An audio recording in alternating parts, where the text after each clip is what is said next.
In this video, I'm gonna show you how to properly install a roof on your doghouse. We bought this off Amazon. It had a pre-installed roof. I wanna do better for our dogs. Let me show you how. A few things I don't like about the roof on this doghouse is, first of all, we got exposed screws that are both holding the roof down. These shingles kind of came pre-installed. They're not even shingles. They're rolled roofing. It has scores on them. And then we have exposed wood right here. So this will work for a while, but eventually we're gonna have leaks throughout here at the top here. You can see this is only about ½ an inch thick. So I'm gonna install a piece of plywood on top of this so that later I can install nails without it penetrating through the other side. The last thing we wanna do is have a bunch of nails poking through for our dog. So I've got this pre-cut here. I'm gonna make a note that here's where the screws are supposed to go.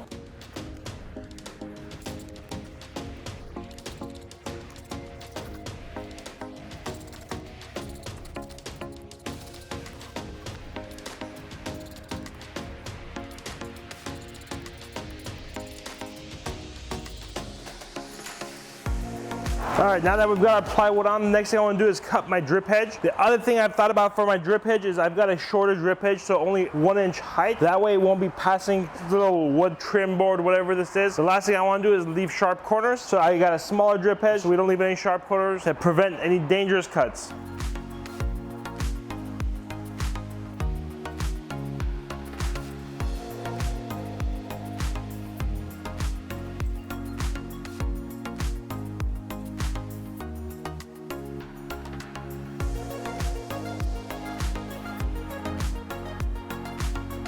So what I did is first do a straight cut, then I did a little bit of a taper right here.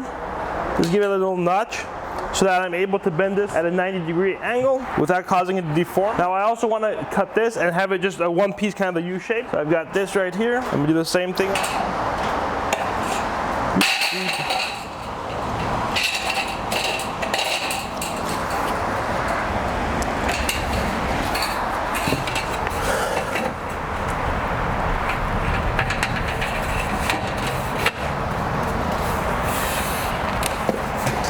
I'm doing the lazy way, so instead of measuring this out, I'm just gonna place this here.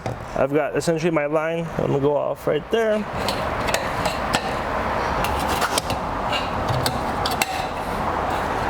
There you go, so I've got my drip edge cut for this side. I'm gonna hold off on nailing this because I wanna properly lap it with the underlayment. The last thing I'm gonna do, I'm gonna cut it for this side, then start installing it.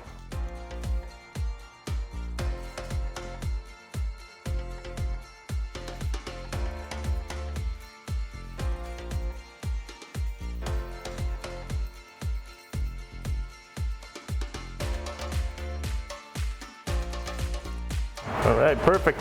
And one issue I realized that we're gonna have is these little corners right here at the ridge are popping out. This is a design feature. I think what I wanna do is cut it flush with kind of like these rake boards so that we can install our drip edge going up on both sides instead of having our roof at an angle right here. So I wanna cut this straight to be able to have this drip edge installed.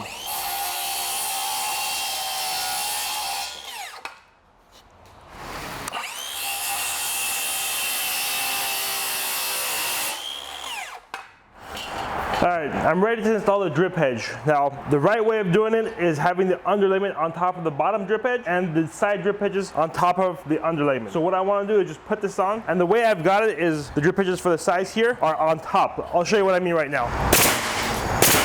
What I want to have is these loose, so that when my underlayment's installed, this is going to be sitting on top of it, and the underlayment can sit on top of this. All right, we're ready to install our underlayment. We're using Owens Corning Deck Defense underlayment. I'm going to be installing the underlayment with these round cap plastic nails. The reason they're called round cap plastic nails because they have a round cap that's made out of plastic. It's about 3/4 of an inch, so it's not going to be poking through on the other side. Generally, you'll put a lot more nails on the underlayment, but being that this is doghouse, I don't really care because I'm going to install shingles on top of that, and then the shingles are going to hold the underlayment down itself.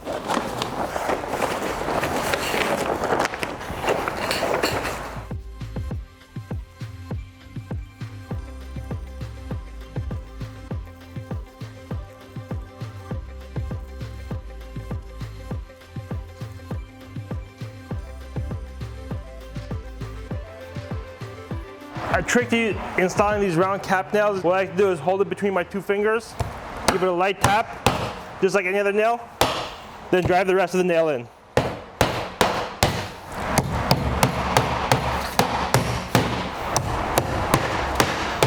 You can see the important thing is the underlayment is coming on top of the bottom drip edge, and then the drip edge is coming on top of the underlayment at the rakes. So the idea is any water that comes on top of the underlayment should be flowing up and over, not under the drip edge.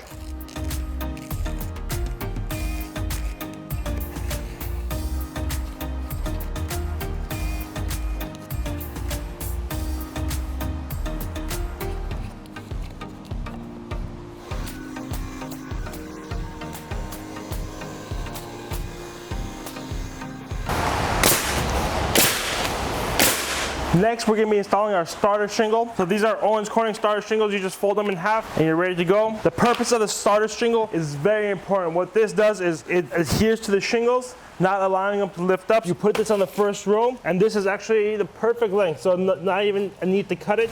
What you wanna do is overhang it about 1/2 inch. What I use is kind of just my finger thickness on both sides.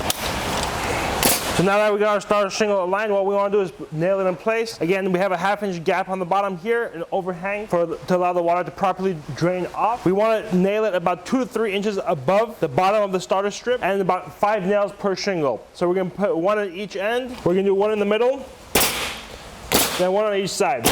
You don't have to have perfect placement, as long as you have approximately 5 evenly spaced. That way, when we install our next row of shingles, we're not going over the existing nails. I'll show you what I mean. All right, so technically our shingle is about 1/4 inch short, 1/2 inch short. What I want to do is now properly lap it so that we have at least a 6-inch shingle on this side, and we can stagger them. What we want to have is a 1/2 inch overhang on each side. All right, so what I want to do is, again, this shingle is going to be too short to install a full piece. So what I'm going to do is calculate to have a 6.5 inch shingle right here, cut this, then install a 6.5 inch piece right here. The last thing you want to do is have a small strip of shingle. Like, you don't want to have a 2-inch strip for a few reasons. First of all, that strip will fall off pretty easily. Second of all, you don't want to be landing on these nails. So by coming in 6.5 inches, that way, if you can see, we're right in the middle. 1 nail right here and 1 nail here, and our seam is going to fall right there. The other thing I want to do is, because this doghouse is like not far up on the roof, I don't want to have the rake edge cut because it's going to be super visible. What I want to do is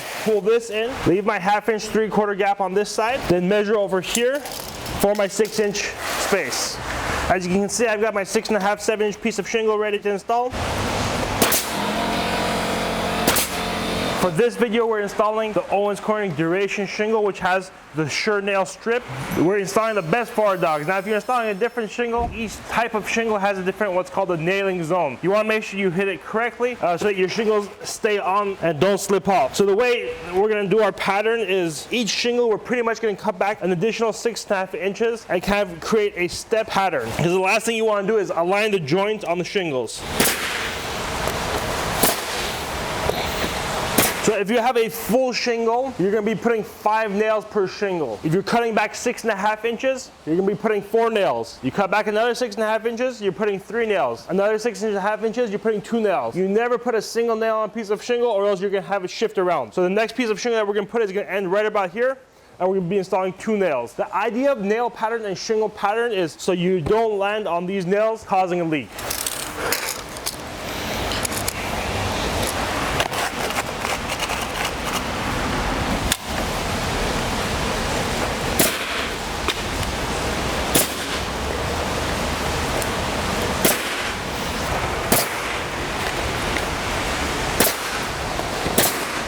Another trick you can use, instead of measuring your shingles out, you can just place them, bring them here, and make a mark. You align it, boom. It's a lazy man's way of measuring.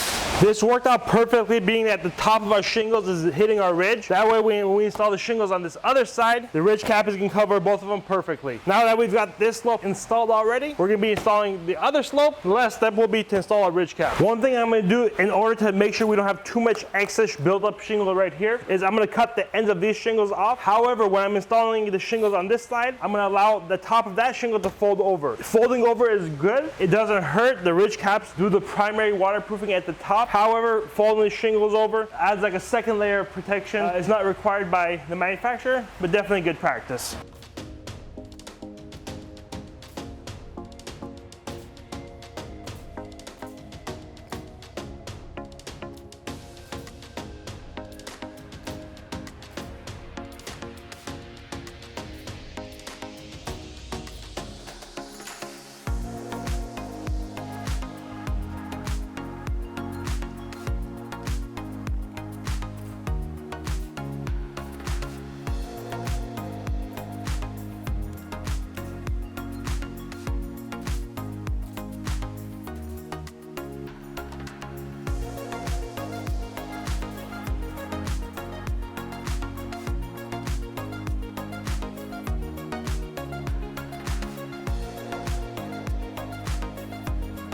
All right, this was the ridge detail I was talking about, where if possible, flipping this shingle on top of this and pushing it down. You do crack it, however, I think it's better than nothing. And again, this is just a secondary layer of protection, and we're gonna be putting our ridge cap on top of this. So what I do is I just tack 2 nails here.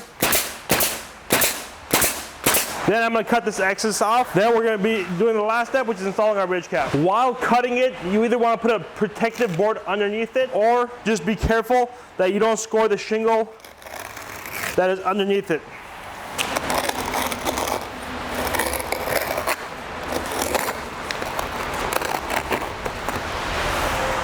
So there you have it. The last thing is to do, pop our ridge caps on, and we're all done. For our ridge caps, we're gonna be using longer nails. Depending on what you have, your substrate, number of shingles and all that, you wanna make sure it's long enough to grab the plywood, yet not long enough to poke your dog. We are going to be using rapid ridge for this demonstration. The rapid ridge calls for the nail to be centered with this cutout, so the same line is cut out, about 5/8 of an inch. Now you don't have to be exactly 5/8 of an inch, so a 1/2 inch to 3/4 of an inch back from here, from this edge. So centered with this, about 3/4 of an inch up.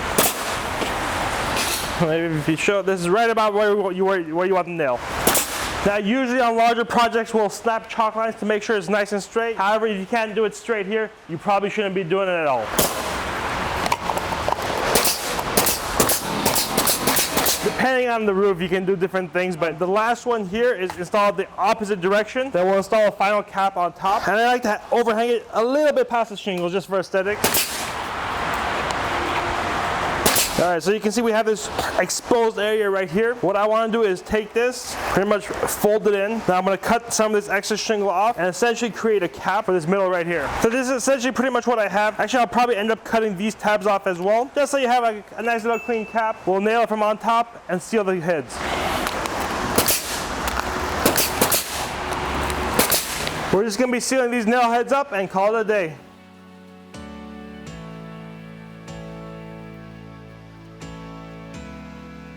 There you have it. You're looking at the doghouse that's roofed better than most houses in America. I did skip a few steps here. If you're interested in learning more details on how to cut shingles, how to bend flashings and all that, I've got detailed step-by-step videos on actually how to install a roof. But this was just a small little demonstration. This doghouse will not leak, I guarantee it, or your money back.